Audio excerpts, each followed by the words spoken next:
Como vieron, no pude evitar subir sin la escalera. Ya estoy bien. Ya estoy bien de la espalda, gracias a Dios. Abramos, hermanos, nuestras Biblias en Hechos, capítulo 8, que es lo que nos toca continuar.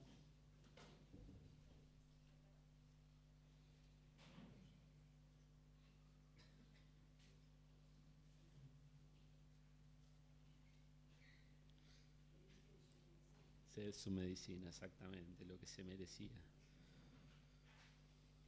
Hechos capítulo 8. Había comenzado Twitty con el capítulo. Él hizo los primeros versículos, así que quizás vamos a volver a leer los primeros versículos. El capítulo, si nosotros quisiéramos analizarlo y dividirlo, tiene como tres grandes bloques. Es fácil de entender. El primer bloque es el que hizo Twitty. ¿De qué habló Twitty? Una persecución a raíz de la muerte, de uno de los discípulos, una persecución que hizo que los discípulos fueran esparcidos, y este hecho de que fueran esparcidos hizo que ellos fueran predicando. Y eso es lo que nos compartía Twitty. Ese primer bloque está del versículo 1 al versículo 8. Ahí aparece Felipe como un predicador, ¿no? que sale a predicar. Y en ese primer bloque se habla de persecución y predicación del Evangelio. Y ese vínculo que veíamos el viernes pasado, no, el anterior, porque el viernes pasado, se habló de la Pascua. Hoy vamos a ver el segundo bloque. ¿Cuál es el segundo bloque? Una manifestación de fe de una persona, pero sin una conversión verdadera. Y el tercer bloque del capítulo, que es probablemente el viernes que viene, es una conversión verdadera. Alguien que realmente tiene avidez por conocer las cosas de Dios y se encuentra con aquel que lo lleva y le enseña la palabra de Dios, y es una persona que se convierte y se bautiza, y la Biblia lo muestra como una conversión verdadera, a pesar de que no sabemos nunca más nada de él en su historia.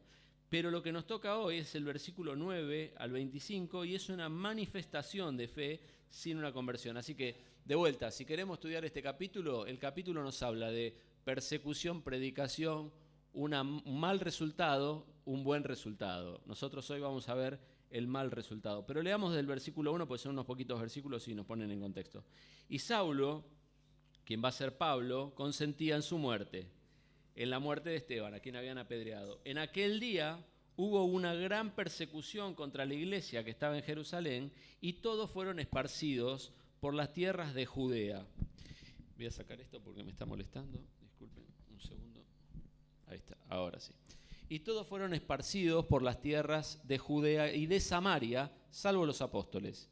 Y hombres piadosos llevaron a enterrar a Esteban e hicieron gran llanto sobre él. Y Saulo, quien va a ser Pablo más adelante, asolaba la iglesia, y entrando casa por casa arrastraba a hombres y a mujeres y los entregaba en la cárcel, la persecución de la que hablaba antes. Pero los que fueron esparcidos, los perseguidos, iban por todas partes anunciando el evangelio. Entonces Felipe, descendiendo a la ciudad de Samaria, les predicaba a Cristo. Y la gente, unánime, escuchaba atentamente las cosas que decía Felipe, oyendo y viendo las señales que hacía. Porque de muchos que tenían espíritus inmundos, salían estos dando grandes voces, y muchos paralíticos y cojos eran sanados, así que había gran gozo en aquella ciudad. Y ahora nos toca la semilla que no cayó en buena tierra. Pero había un hombre llamado Simón, que antes ejercía la magia en aquella ciudad. ¿En qué ciudad? Samaria. Y había engañado a la gente de Samaria, haciéndose pasar por algún grande. A este oían atentamente todos, desde el más pequeño hasta el más grande, diciendo: este es el gran poder de Dios. Y le estaban atentos, porque con sus artes mágicas les había engañado mucho tiempo. Pero cuando creyeron a Felipe, al venir Felipe a predicar a Samaria, creyeron a Felipe, que anunciaba el evangelio del reino de Dios y el nombre de Jesucristo, se bautizaban hombres y mujeres. Esto significa, se convertían al evangelio y se bautizaban dando testimonio de eso. Pero el versículo 13 dice que también creyó Simón mismo, este que andaba con la magia, y habiéndose bautizado, estaba siempre con Felipe. y viendo las señales y grandes milagros que se hacían, estaba atónito. Cuando los apóstoles que estaban en Jerusalén oyeron que en Samaria se había recibido la palabra de Dios, enviaron allá a Pedro y a Juan, los cuales, habiendo venido, oraron por ellos para que recibiesen el Espíritu Santo, porque aún no había descendido sobre ninguno de ellos, sino solamente habían sido bautizados en el nombre de Jesús, es decir, habían sido bautizados en agua, no el bautismo del Espíritu Santo. Entonces los apóstoles les imponían las manos y recibían al Espíritu Santo. Cuando vio Simón que por la imposición de las manos de los apóstoles se daba el Espíritu Santo, les ofreció dinero, diciendo: dadme a mí también este poder, para que cualquiera que yo impusiere las manos reciba al Espíritu Santo. Entonces Pedro le dijo: tu dinero perezca contigo, porque has pensado que el don de Dios se obtiene con dinero. No tienes tú parte ni suerte en este asunto, no tenés nada que ver con nosotros, porque tu corazón no es recto delante de Dios. Arrepiéntete pues de esta tu maldad y ruega a Dios, si quizás te sea perdonado el pensamiento de tu corazón, porque en hiel de amargura y en prisión de maldad veo que estás. Respondiendo entonces Simón dijo: rogad vosotros por mí al Señor, para que nada de esto que habéis dicho venga sobre mí. Hermanos, como decíamos recién, leímos el primer y el segundo bloque. El primer bloque, la persecución a causa de la muerte de Esteban. Y Saulo asolando a la iglesia. Saulo persiguiendo, entrando a las casas y arrastrando a los cristianos. Y estos cristianos se escapaban y habían sido esparcidos, y los que eran esparcidos iban predicando. El mensaje de Twitty. Pero cuando iban predicando, se dice que Felipe llegó a Samaria, fue a Samaria a predicar. Y en Samaria había este personaje que se llama Simón el mago, Simón. Este Simón dice que había un hombre llamado Simón que ejercía la magia en aquella ciudad y que había engañado a la gente de Samaria, haciéndose pasar por algún grande.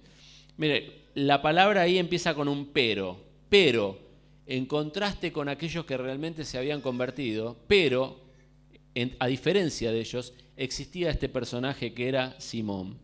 Simón dice que tenía la capacidad de que todos lo oían atentamente, desde el más pequeño hasta el más grande, y le estaban atentos.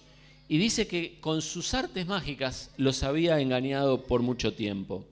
Yo lo primero que me pregunté, hermanos, cuando leí esto sobre este personaje es, primero, el origen de su magia. Primero me pregunté, digo, ¿sería magia real o era un chanta? ¿No? ¿Era alguien que fingía una magia real o alguien que realmente tenía algún tipo de poder? Y traté de entender esto. Y también traté de entender el origen, dónde había aprendido este Simón la magia.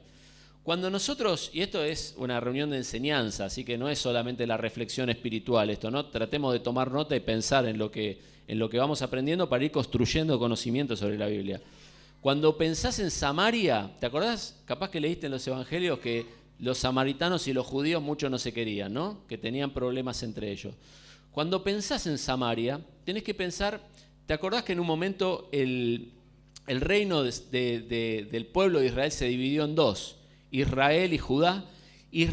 Samaria era la capital de Israel. Israel fue tomado cautivo. Y como yo decía, creo que fue el domingo, no me acuerdo cuándo lo dije, si el domingo, pero como yo decía el domingo, cuando tomaban a las personas cautivas y se las llevaban, dejaban lo peorcito. Samaria, siendo la capital, quedó destruida en el año 700 y monedas antes de Cristo. Samaria fue destruida y lo que dejaron ahí en Samaria fue lo peorcito. Esto peorcito que dejaron el imperio asirio, quien los conquistó en ese momento, no solamente los dejó en ese lugar, sino que les trajo gente de otros lugares. Entonces, estos judíos, que habían sido del pueblo de Israel, no del pueblo de Judá, pero sí del pueblo de Israel, son llevados cautivos a Siria. Algunos se quedan, otros se van, algunos habrán vuelto, pero este pueblo se mezcla, podríamos decir, con las culturas de otros pueblos que no seguían al Dios de la Biblia y aprenden muchas de las prácticas de ellos. Esto es muchos años después de que fueron llevados cautivos. O sea, Simón no había sido llevado cautivo, Simón es descendiente de eso. Entonces, cuando llegamos a Simón quizás su mamá o su abuela aprendieron cosas, o su papá o su abuelo, aprendieron cosas en Asiria y aprendieron cosas de aquellos pueblos que se les fueron transportados y que se fueron mezclando en ese lugar. Y la raza, podríamos decir, ya no es el judío puro ahí en Samaria, sino que es una mezcla, un crisol de culturas y un crisol de razas. Y en eso se les había mezclado muchísimo las prácticas de otros pueblos. Y Simón había aprendido a hacer esto. La pregunta es si engañaba con trucos o si realmente hacía cosas de verdad. La nueva versión internacional traduce esa palabra que acá es distinta de la siguiente forma. Dice, practicaba la hechicería. Practicaba la hechicería. Practicaba la hechicería. Esa palabra que se usa ahí para hablar de hechicería se usa en otros lugares y siempre tiene una connotación sobrenatural. O sea que, a mi entender, por lo que pude estudiar, este personaje era un mago real. También era un chanta, o sea, era 50-50. Tenía la capacidad de hacer cosas especiales porque por algo lo seguían. Tenía la capacidad de hacer magia real. Era un hechicero, para llamarlo de alguna forma. No un hechicero, por supuesto, no tenía nada que ver con Dios. Pero a la vez tenía la capacidad de usar eso para engañar a las personas y para captar la atención y, por supuesto, por una ganancia, ¿no? Se nota después por el relato. Hermanos, la magia existe. La magia existe. Quien ha estado en eso, quien se ha rodeado de eso, sabe que no es chiste, que eso es verdad, que eso existe. Así como nosotros tenemos un Dios poderoso, no tenemos que olvidarnos que el diablo es un ángel caído y que también tiene poder y que también delega ese poder en personas y que también existen los demonios y que todas estas cosas son verdad y que la realidad es que nos podemos encontrar en algún momento con un Simón como este, que es alguien que usa esos poderes, incluso algunos los hacen pasar como poderes de parte de Dios, como él, y vos decís, ¿esto de quién viene? Hasta te hace dudar, porque dice, ¿esto de quién viene? Yo me acuerdo, era chico, ¿no? Y en mi familia quizás no se debía practicar, pero yo estaba con otra familia de vacaciones, real, no es que estoy tratando de esquivar el bulto de mi familia, pero estaba con otra familia de vacaciones. Y me acuerdo, yo soy fanático de guiso de lenteja, y la persona que me había llevado de vacaciones me había llevado y yo comí de más. Y me había agarrado un empacho, pero que estaba destruido el estómago. Tendría, no sé, 10 años, 12 años, una cosa así. Está destruido. Y llamaron a la brujita de al lado. Y la brujita de al lado, en 2 segundos con la cintita, si eso no tiene poder, al rato estaba sentado y seguía comiendo guiso. Se reían de mí, me lo recuerdan cada vez que me ven. Pero es una realidad, y eso es una tontería comparado con un montón de otras cosas que ocurren. O sea que este Simón el Mago, por un lado, tenía algunas capacidades y algunas prácticas que había aprendido quizás sus antepasados cuando habían sido llevados, o otras culturas que habían llegado a Samaria. Y Samaria, acordate, cuando pensés en Samaria, distinto a Jerusalén, bastante distinto, aunque ninguno de los dos es perfecto, pero cuando pensé en Samaria pensá en un crisol de culturas. Por eso se despreciaba mucho, porque el de Jerusalén, que era el judío que había vuelto, ¿se acuerdan? Con Esdras, con Nehemías, con Zorobabel, lo que les contaba yo el otro día, se creía el judío puro, era de alguna forma, si hacían las cosas bien se casaban entre ellos. El de Samaria no. El de Samaria se había mezclado con las culturas de otros pueblos y tenían este tipo de prácticas. Así que este era un mago y además era un chanta. 50-50, podríamos decir, 70-20, 30, no sé, pero tenía unas capacidades especiales, diabólicas, y tenía un negocio con eso. Y se le acabó el curro. Ese es el punto. Lo primero que le pasa a Felipe es que a Felipe se le acaba el curro. Cuando creyeron a Felipe que venía predicando, a Simón, era el que se le acabó el curro. Cuando le creyeron a Felipe que anunciaba el Evangelio de Dios y el nombre de Jesucristo, se empezaron a bautizar las personas. Un paréntesis, ¿no? Si se fijan en el versículo 12, tengan la Biblia a mano, el versículo dice algo hermoso, dice, le creyeron a Felipe, que anunciaba el Evangelio del Reino de Dios y el nombre de Jesucristo. Qué lindo que no, somos el mensaje, le creyeron a Felipe, el mensaje era el correcto, pero le creyeron a Felipe. Y estos se empezaron a bautizar. ¿Qué significaba y qué significa bautizarse? Identificarse, dar testimonio de vida nueva. Dar testimonio de vida nueva. Y seguramente de todos estos que se empezaban, no todos eran como Simón, que acabamos de ver, ya leímos el relato, ya sabemos lo que pasa, ¿no? No todos eran como Simón, sino que se empezaron a convertir de sus viejas prácticas. Y eso a Simón le hizo que se le acabara el curro. Es una de las primeras cosas que le pasa. Y yo me acordaba de una hermana de Quintana, que no me sale el nombre, por ahí alguno se acuerda. Era una hermana de ojos claros, ¿te acordás? Una hermana que había caído en Quintana y que tenía muchos libros de este tipo de cosas. Y que cuando quiso hacer una limpieza en su casa, llamó a los hermanos, no me puedo acordar el nombre, falleció ya, y no quería pedir, tenía cantidad como para llenar un volquete, pero no quería pedir un volquete porque ella decía, si yo pido un volquete, los voy a tirar ahí, alguien los va a tomar. Entonces los quería prender fuego. Y los hermanos fueron a la casa y hicieron una fogata con todos los libros que ella tenía de brujería. Y eso, hermanos, es lo que tiene que pasar en la vida. Hay cosas que nosotros seguramente, si vos tenés una foto de tu cuarto cuando no eras del Señor, habría pósters que claramente hoy no te sentís identificado. Muchas cosas que nosotros teníamos, claramente tienen que cambiar en nuestra vida. Y estos habían empezado a cambiar. Y yo me acordaba del alboroto en Éfeso, no sé si se acuerdan de eso.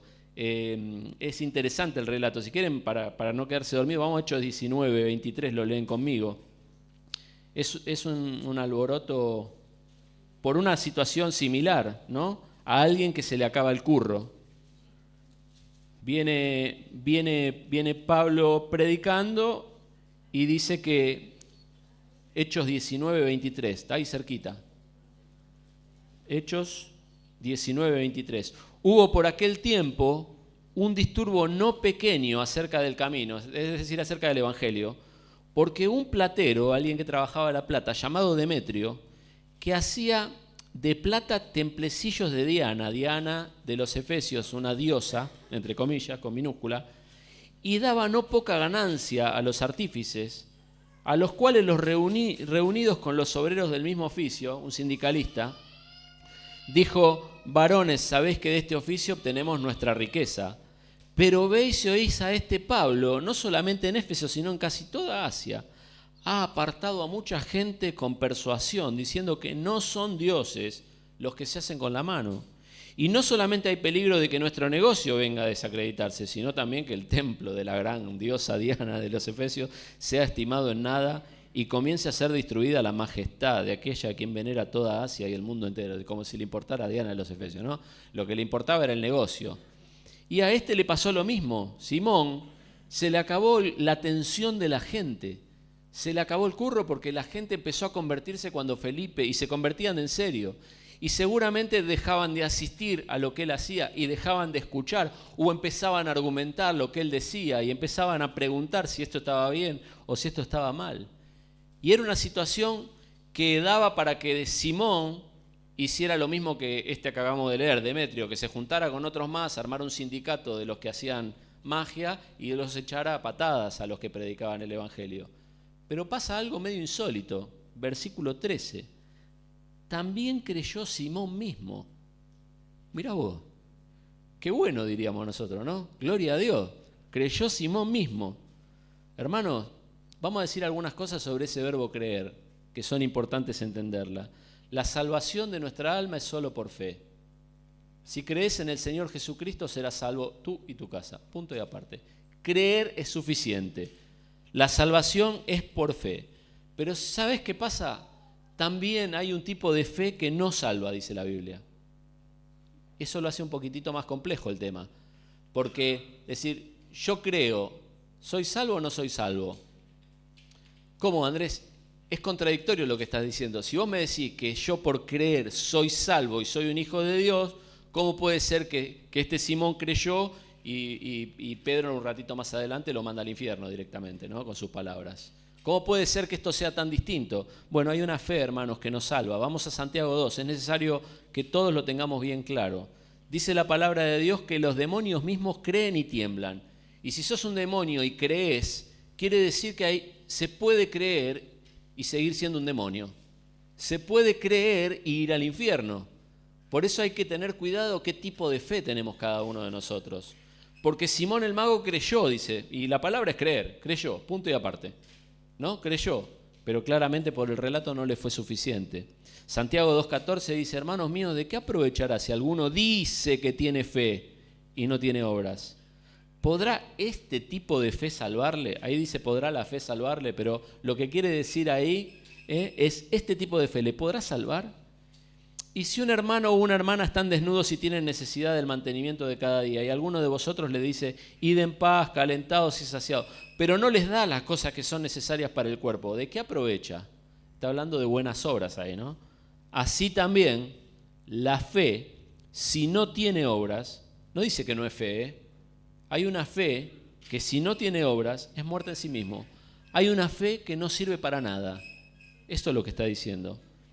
Pero alguno dirá, tú tienes fe, yo tengo obras. Bueno, mostrame tu fe sin tus obras y yo te mostraré mi fe por mis obras.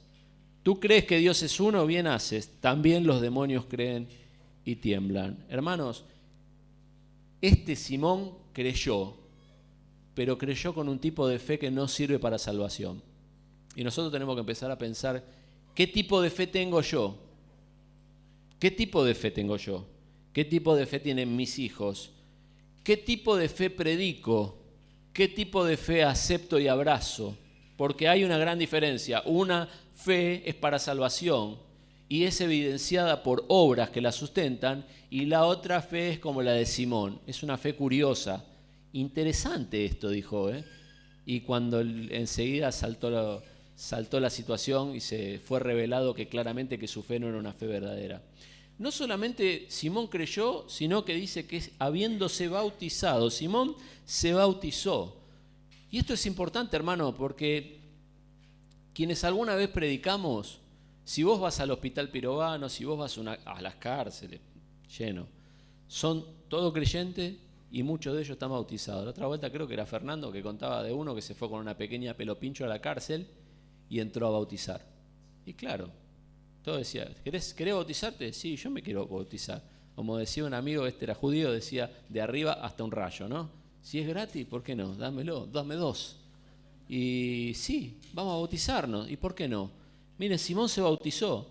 Ahora, el bautismo es, yo muero como Cristo murió y resucito a vida nueva. Es simbólico, obviamente. Cuando me meten abajo del agua es como si me muriera, me enterraron.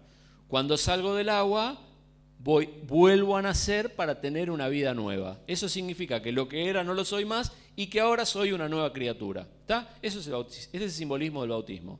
Ahora, Simón claramente eso no lo tenía. Y si no hay una fe verdadera y si no hay una transformación verdadera, él es simplemente un baño. Andate a las termas que es más lindo. Tiene jets, te pegan acá, el agua está calentita. Es lo mismo. No tiene sentido bautizarse si no hay una conversión verdadera, si no hay una salvación, porque no estamos realmente haciendo absolutamente nada, ¿no? Absolutamente nada.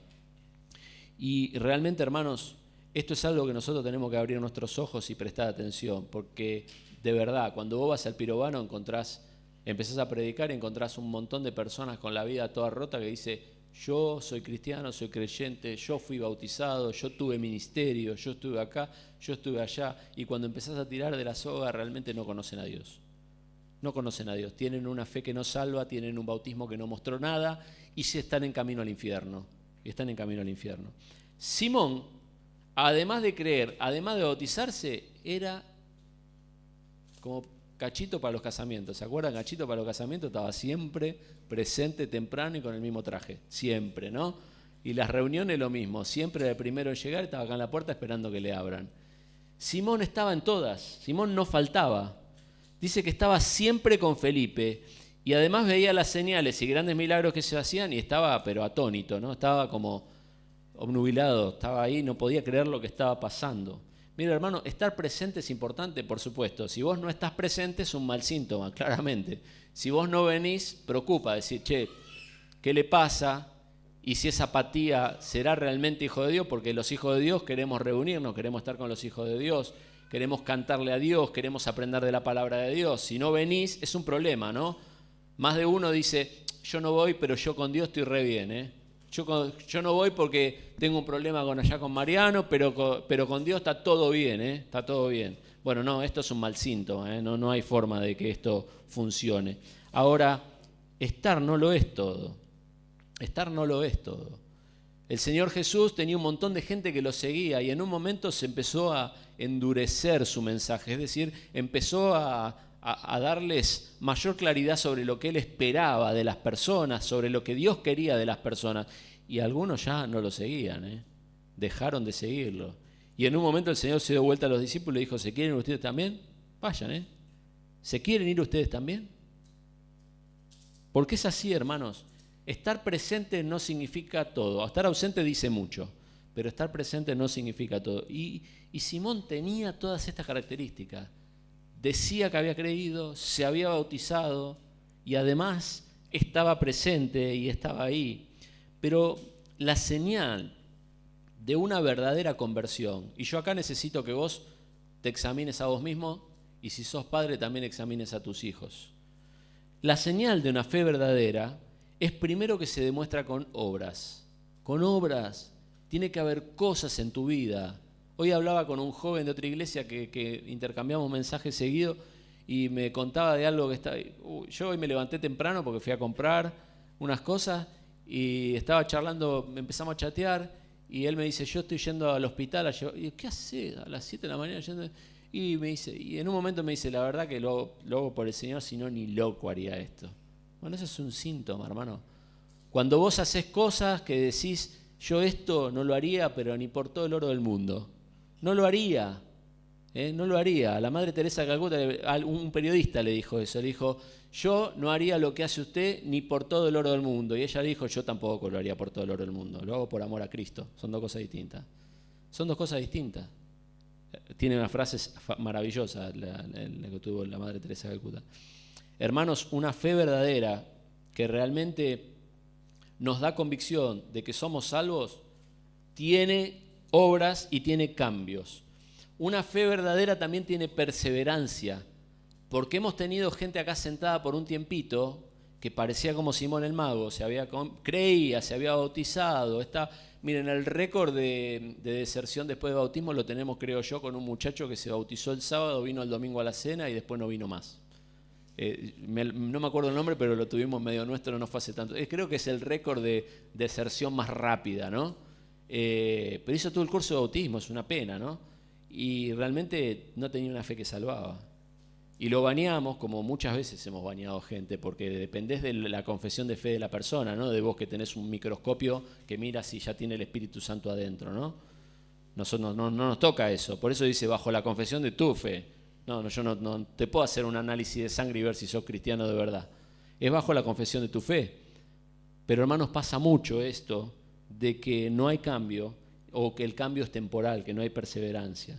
Por el contrario, cuando hay realmente una conversión, yo leía un poco sobre el avivamiento en Inglaterra, ¿no? No me acuerdo qué siglo es, pero el avivamiento en Inglaterra, creo que el misionero era John Wesley, y cerraban las tabernas, o sea, cambiaban la persona de tal forma que cerraban en los pueblos las tabernas. Hoy los pubs están estallados en esta hora, más temprano también, en Inglaterra, ¿no? Volvieron para atrás en eso. Pero en ese momento las conversiones eran tan fuertes que había un impacto social en el pueblo en el que estaban. Y realmente esto es lo que nosotros tenemos que ver. Esto es lo que nosotros tenemos que ver. El relato sigue, vamos al versículo 14. Dice que cuando los apóstoles que estaban en Jerusalén oyeron que en Samaria, primero ya les llamó la atención, Samaria a muchos no les cabía, por esto del crisol de culturas, había recibido la palabra de Dios. Por las dudas, para corroborar, enviaron a Pedro y a Juan, los cuales, habiendo venido, oraron por ellos, para que recibieran el Espíritu Santo, porque aún no había descendido sobre ninguno de ellos, sino que solamente habían sido bautizados en el nombre de Jesús, y entonces les imponían las manos y recibían el Espíritu Santo. Hermano, hacemos esta aclaración cuantas veces sea necesario, porque yo sé que hay hermanos que vienen de otras congregaciones, hay hermanos que son nuevos en medio nuestro, y es necesario hacer esta aclaración una y mil veces, hasta que yo sé que los creyentes de hace tiempo ya lo saben, pero es necesario hacer esta aclaración. Hechos, transición, ¿se acuerdan? Evangelios y Hechos, transición. Antiguo Testamento, Antiguo Testamento, mayormente para Israel, a pesar de que toda la Escritura es inspirada por Dios y útil. Hechos y los Evangelios, transición de la iglesia. Nosotros no tomamos doctrina fundamental especialmente y no tomamos doctrina ni prácticas de estas cosas. Cuando dice que, y eso nos diferencia de otras ramas evangélicas, ¿no? Nosotros tomamos la doctrina de las cartas que nos enseñan a la iglesia establecida como nosotros cómo comportarnos. Y con respecto al Espíritu Santo, Efesios 1:13 lo dice bien clarito. En él también vosotros, habiendo oído la palabra de verdad, el evangelio de vuestra salvación, y habiendo creído en él, fuiste sellados con el Espíritu Santo de la promesa. En el momento que creemos, somos sellados con el Espíritu Santo cuando la iglesia fue formada. Pero en este tiempo de transición pasaba esto. Primero lo que pasaba es que había una iglesia regional. Jerusalén era de alguna forma el centro donde estaban los apóstoles, y ellos eran los que misionaban, ellos eran los que validaban las situaciones que iban pasando en otros lugares. Ellos de alguna forma eran ancianos sobre esos lugares, eran los apóstoles de los otros lugares. Por eso van y validan. Y luego en los lugares se creaban iglesias, se formaban testimonios locales con ancianos en particular. Esta es una práctica que lamentablemente hoy está absolutamente perdida y la independencia de las iglesias tiene muchos problemas, ¿no? Porque no está en práctica. Pero no es el tema de hoy. Pero lo que hacen estos apóstoles es ir y ver lo que estaba pasando, a ver lo que está pasando, a ver si esto que está pasando es de Dios o no es de Dios. Y cuando ven que es de Dios, dice la palabra que imponen las manos y el Espíritu Santo desciende porque todavía no había descendido. Ahora, lo traemos a nosotros. No podemos leer este versículo y decir, bueno, entonces a ver Andrés, por favor, ¿me impones la mano para que descienda el Espíritu Santo sobre mí? No se trata de eso.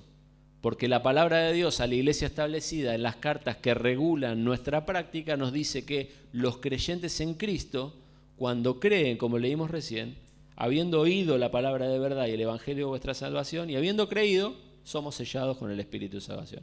Y es importante hacer esta aclaración, porque esto es lo que a veces nos diferencia de otras prácticas. Esto es muchas veces lo que nos diferencia. Ahora, estos vinieron y como que auditaron y certificaron y dijeron, esto es de Dios, Los samaritanos se están convirtiendo, el Espíritu Santo está descendiendo sobre ellos, esto es de Dios, sigan adelante, hay que fundar iglesias. En ese momento sale a la luz lo que hay en el corazón de Simón. Versículo 18. Cuando vio Simón que por la imposición de la mano de los apóstoles se daba el Espíritu Santo, entre paréntesis, el Espíritu Santo con el que hacían los milagros que él estaba viendo y lo tenían atónitos, ¿no? Les ofreció dinero, lo quiso comprar. Dame también a mí este poder para que cualquiera que yo le impusiere las manos reciba también el Espíritu Santo. ¿Sabes el negocio que hago con eso? Saltó la laucha. Claramente el corazón de Simón todavía no había sido transformado. Simón era una persona materialista y como dice 1 Timoteo 6:10, la raíz de todos los males es el amor al dinero, el cual codiciando algunos incluso se extraviaron de la fe y fueron traspasados de muchos dolores. Simón era materialista, a Simón le importaba el dinero y cuando vio ahí una oportunidad dijo, yo te pago, quiero hacer lo mismo que hacen ustedes para poder hacerlo yo sobre otros. Simón era una persona que probablemente tenía orgullo y había perdido la clientela y quería de vuelta recuperar su fama que había tenido en otro momento. Simón era una persona que quería recuperar, tenía un deseo por un poder espiritual, por un control sobre las personas, era un manipulador. Simón era un manipulador, seguramente. Ahora, hermanos, ¿por qué digo todas estas cosas? El espíritu de Simón el Mago existe hoy también. Por eso nosotros tenemos que abrir muy bien los ojos, qué consumimos, qué escuchamos, qué vemos, a dónde vamos. No es todo igual. Todavía hay un montón de personas que atraen las personas hacia sí por un deseo de dinero, por un deseo de fama, por un orgullo, por un deseo de manipulación, de poder espiritual. Y nosotros tenemos que tener cuidado con eso.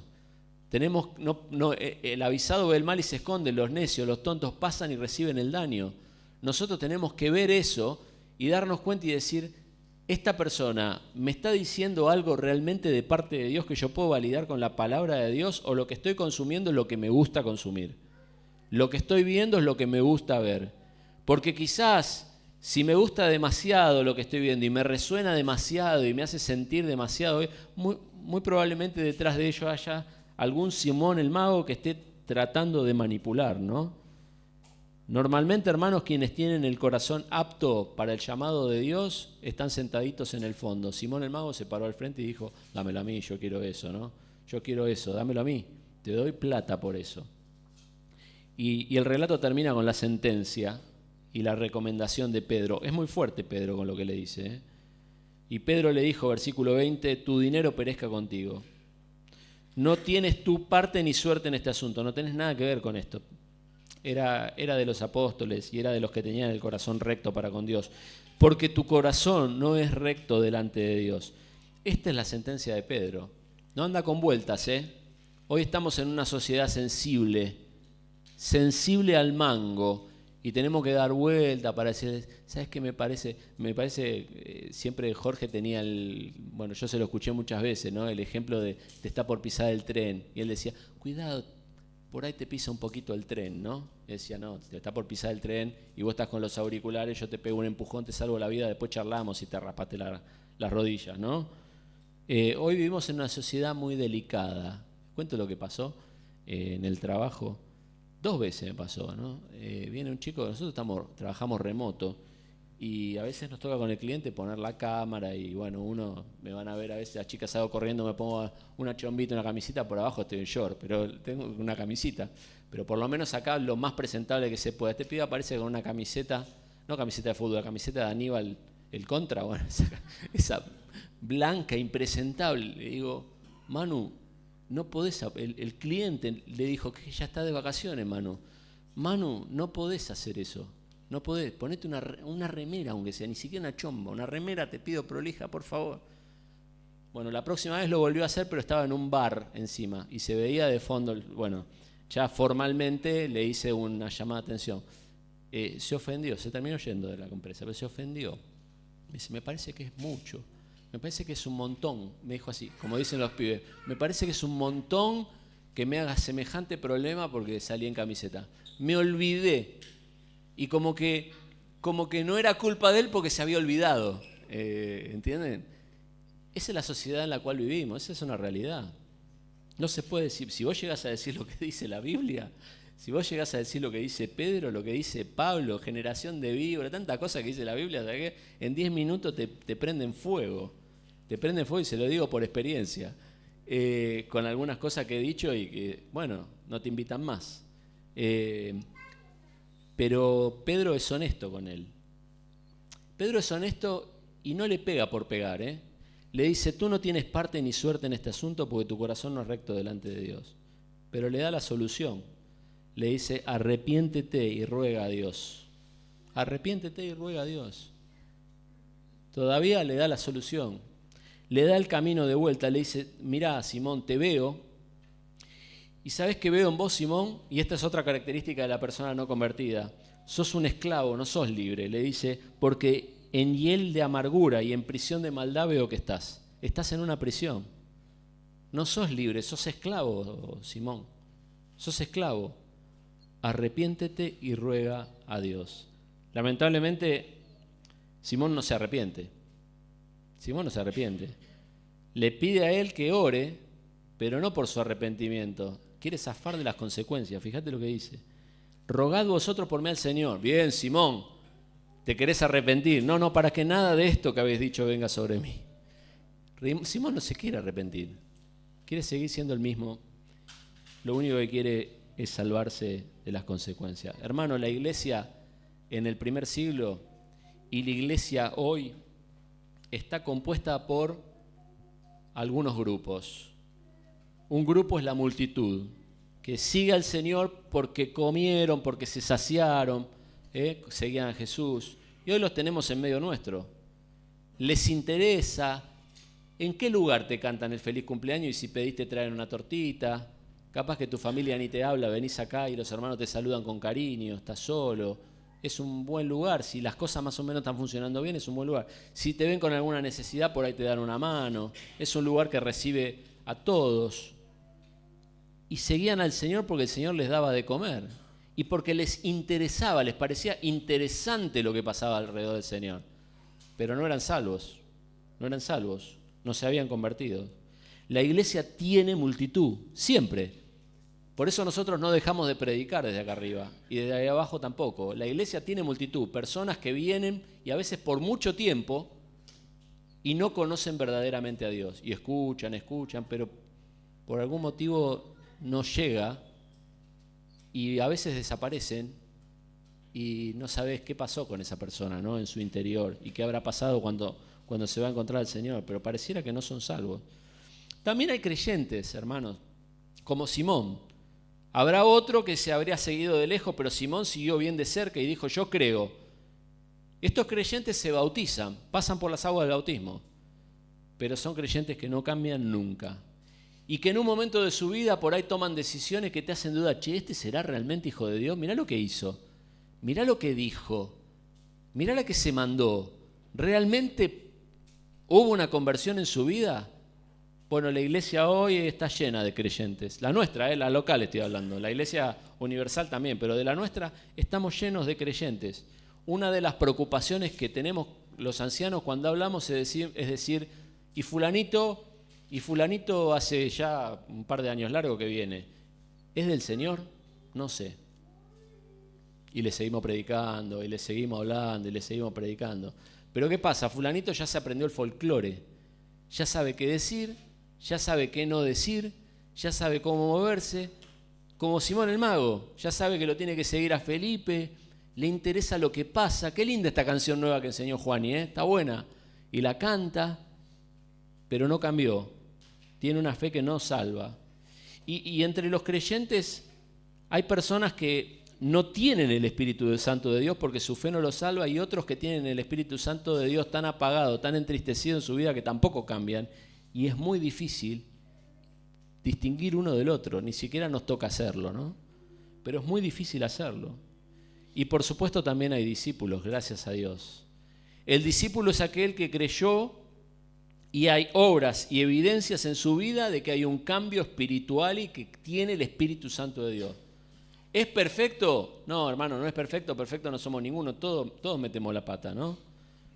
Pero claramente hubo una transformación en su vida y se ve desde afuera.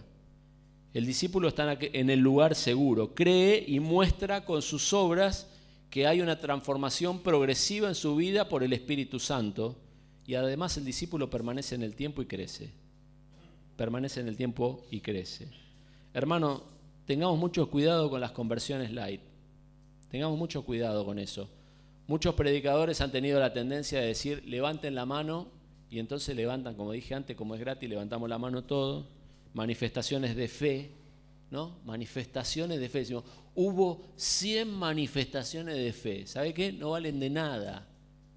Porque puede ser la fe que no salva, la fe que no transforma, la fe que te manda al infierno, convencido de que te vas al cielo.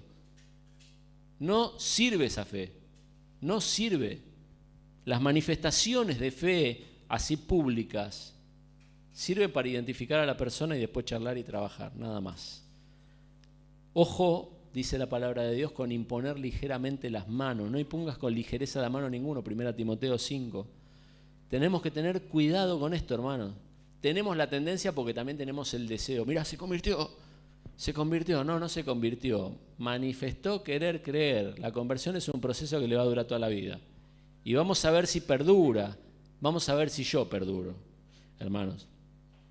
La mejor estrategia del diablo con la iglesia es tener la iglesia llena de multitud que están convencidos de que son hijos de Dios, pero que se van camino al infierno. Porque es muy difícil predicarle a alguien que cree que es hijo de Dios. Es muy difícil. Yo tengo algún amigo indio y me es más fácil. Me es más fácil discutir con él. Me es más fácil discutir con el ateo. Pero con aquel cristiano nominal me es más difícil. Dice, no, sí, yo sí, todo lo que vos me decís yo creo, sí. Sí, pero se van al infierno y ahí están llenos los hospitales, las cárceles, las iglesias populares y tantos lugares, ¿no? Hermanos, para cerrar abramos 2 Corintios 13:5 y nos vamos a llevar 2 tareas para casa. 2 Corintios 13:5. Esto de Simón el Mago no nos sirve a nosotros solamente para chusmear sobre Simón el Mago, pues si no, no tiene gracia, no es de mucha utilidad. Hablar mal de Simón el Mago lo hace cualquiera. Lo que tenemos que aplicar es esto, 2 Corintios 13:5. Voy a esperar a que paren los ruidos de la hoja para que sepamos que todos estamos ahí. El que llega primero lo lee 2 veces, no hay problema. Pero yo quiero que todos lo leamos juntos. La primera tarea para el hogar es esta. Examinaos a vosotros mismos si estáis en la fe. Probaos a vosotros mismos. ¿Sabés lo que hay que hacer con Simón el Mago? Mirarte al espejo y decir, ¿seré parecido a Simón el Mago? ¿Seré parecido? Como dijo Judas, ¿no? ¿Seré yo, Señor? Y mirá, vos mismo lo dijiste, ¿no? Por ahí la respuesta es esa. ¿Seré Simón el Mago? Y mirá, ¿cómo sé si soy Simón el Mago? Y tomémoslo en serio esto, ¿eh? ¿Cómo sé si Simón? No cambió nada en mi vida. Digo que creo, pero no hubo transformación. No cambia nada, yo soy el mismo que el primer día que vine, no cambia nada. Por ahí me da lo mismo venir que no venir. Vengo porque me interesan ciertas cosas que me dan o que me dicen, o cosas que pasan, que son interesantes, pero no hay una transformación. Cada uno de nosotros nos tenemos que examinar a nosotros mismos si estamos en la fe. Y para los que tenemos hijos o contacto con los niños de la iglesia, tenemos que preguntarnos esto mismo para con ellos. No paremos de predicar nunca, hermano. Tengamos mucho cuidado, porque los padres tenemos el deseo que nuestros hijos sean del Señor. Entonces, lo más temprano posible queremos escucharlos hacer una oración, donde ellos le piden perdón a Dios por su pecado y dicen que creen, ¿no? Y automáticamente nosotros le ponemos un sello que dice salvo, y dice, es del Señor y tiene fe.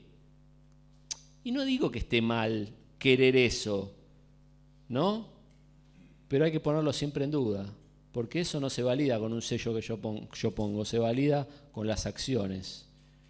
Y más de una vez en el tiempo hemos tenido que sentar a alguna de nuestras hijas y decirle, mirá, esto que estás haciendo puede tener 2 orígenes. O estás desobedeciendo a Dios y no escuchando lo que Dios te está diciendo siendo una hija de Él, o por ahí no sos una hija de Dios. Por ahí no hubo una transformación en tu vida. ¡Qué duro que sos! Yo prefiero ser duro acá y después verla allá arriba, ¿sabes? No sé vos. Pero es fundamental examinarnos a nosotros mismos a ver si estamos en la fe. Y los que tenemos hijos, constantemente predicarles. Hace un tiempo se puso una regla que no está escrita en la Biblia, que tiene que ver con el bautismo, a cierta edad y con ciertos requisitos, ¿no? Hubo más de uno que se ofendió. Le cortan la libertad de fe y qué sé yo, cuánta sarta de cosas. No, ¿sabes lo que estamos tratando? De que tenga una edad suficiente para que sea una decisión consciente la que está tomando y no una decisión emocional. ¿Y hay garantía? No, no hay garantía. Puede tener 50 años, 100 años, te bautizás y no es consciente. Pero por lo menos tener cuidado con nuestros hijos. No dejemos nunca de predicarles y no dejemos nunca de atar las evidencias de su nueva vida con la nueva vida. Es decir, ver cosas y decir, yo creo que vos sos una hija de Dios por esto, esto y esto. O me preocupa tu salvación por esto, esto y esto. Porque es el bien más preciado que tenemos. Hoy nuestros hijos están arriba. Algunos, ¿no? Los más chicos. Los más chiquitos con Martín, que hace una tarea fantástica. Los que puedan, y especialmente los que tienen chicos en esa edad, agradezcanle a Martín la tarea que hace arriba cada viernes. Yo pedí un poco de vacaciones, pues ya no daba más de ir arriba los viernes. Pero con el grupo más grande, hermanos, están Fernando y Twitty hablando un tema en particular que tiene que ver con las iglesias que nuestros hijos visitan.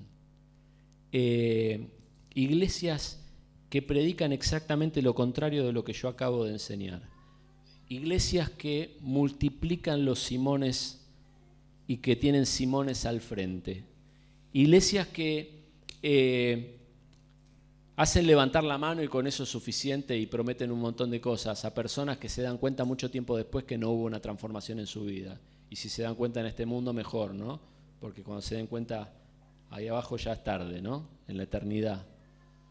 Hermanos, examinémonos a nosotros mismos y chequeemos todo el tiempo la salvación de nuestros hijos, de nuestros nietos. Estemos preocupados por esto, porque no hay otra cosa. Señor les bendiga.